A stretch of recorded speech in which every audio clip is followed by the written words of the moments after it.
Hello my friends and welcome back for another Brutus Monroe video. Today we're going to be using some cool products. This is the Cat Life, and if you know me, you know I'm all about that. We're also going to be using the Fishbone stencil. I have some Sweet Sentiment laser cuts, some sidewalk cardstock, and then we also have some surface sprays in the color Cabbage and Jack-o'-lantern. These are great. You definitely want to make sure that you're shaking the stew out of them to get that mixing ball going before you start spraying. But so I've got this in my splatter box. I'm going to put the stencil over the top of that sidewalk cardstock, and then I'm going to spray the Cabbage after I've shaken it like crazy. You're going to spray that all over that, and I'm going to show you a little trick here.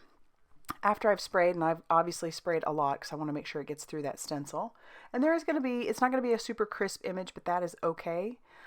Definitely wipe off your nozzle before you put everything away. You don't want to potentially clog your nozzle. I've never had that happen. But I'm going to bring in some more cardstock. We're going to see if we can make a few more backgrounds. I'm not going to make anything with them today, but I'm going to show you that with all that I sprayed on there, because I don't want a bit of it to go to waste if I can help it, I'm going to make a few more backgrounds. So I just put that over some lunch bag cardstock, and then I'll set that off to the side to dry. And you can see that we still have plenty of spray on there. So I'm going to spritz that with water. And then I'm going to take some watercolor cardstock, and I'm going to put that right over the top. And then I'll pull that away, and I've got another background. And then there's even more on there, so we're going to spray even that much more water on there. It's going to dilute it a bit more, and it's even going to lighten the surface spray, but you're going to see that it turns out pretty good too. I like it, so I'm going to save these for something else. I'll go clean up my mess, and I'll come back, and I want to show you the 4 backgrounds that I ended up getting from the one stencil that I sprayed on. I love it. I just am super impressed. So I'll set those off to the side. I can make cards with those later, and we'll work with the one that I first made. All right, so moving on to our laser cut. I think these might be out of stock at the moment, but I will have them linked down below. Anyway, I have poured some paint on there, just some white paint, and I'm just going to paint my laser cut. These came from an old inspiration box that I had a few left over. I love these. They're great. And the laser cuts in the store are fantastic. There's so many of them, and there's so many options for those. So I'm going to just keep painting my background. You can tell that I obviously have some brush strokes, but the more I work with it, and I'm going to use a paper piercer to hold it down, the brush strokes go away. And then we're left with this white speech bubble, which is so cool. I am going to heat set that with my heat tool because it's starting to curl just a little bit, but because this is a chipboard, it's easily, put back into its shape. So I'm not concerned about that. And then I'm going to stamp all over it. So from the Cat Life set, there is this meow, meow, meow, which is perfect. I'm going to stamp that all over the speech bubble. And I'm using my Raven Detail ink. Clearly, I am not straight on how I'm stamping, which is not a big deal. I don't care. It doesn't need to be perfect. I'm just stamping it down, just kind of staggering the words. And because I'm stamping over some paint, this ink is going to stay a little bit wet for a little bit longer than it normally would.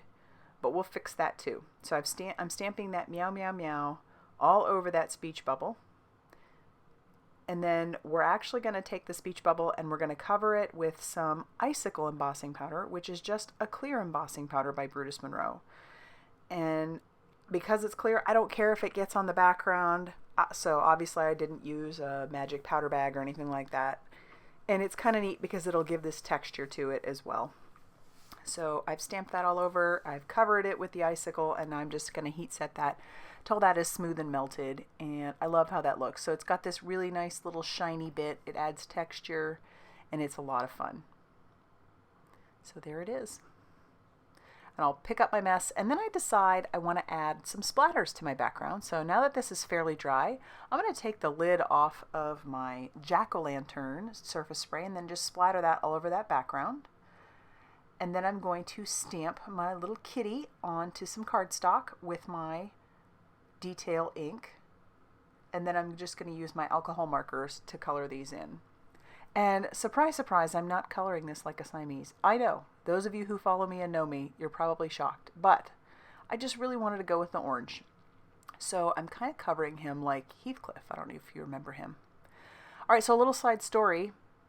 My cat, as I was coloring this, if you follow me on Instagram at all, you will notice that like little over a week ago, I had posted a video of my cat like clicking at a cardinal outside. And then he, you know, kind of lost interest with that because the cardinal flew away.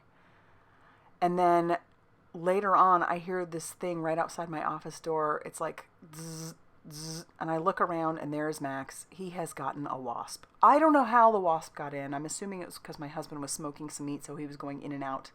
But that was a wasp, and Max had killed it, and he was angry that I had taken the wasp away from him. So he was still out hunting at that point. And these are indoor cats, so you just can't take the killer out of the cat, I guess. All right, I did put a little bit of that surface spray onto my glass media mat, and I've got a paintbrush, and I'm just kind of putting that all around the edges of my speech bubble just to add a little bit of color and a little bit of interest. And then I'm even going to paint the bottom part of my cardstock because I wanted it to match perfectly with the orange splatters all over. So I'll heat set all of that just to make sure it's good and dry. And then I'm going to stamp the words thank you on my surface spray. And I'm even going to use the little the little parentheses that go around it, so it's like meow meow meow meow meow, and obviously what it means is thank you. And then I'm going to trim that down, put a little bit of Brutus Monroe foam tape on the back, and then I'll stick that onto my speech bubble, trying to make sure I have it in a good place. And then we'll start arranging how we're going to put things on there.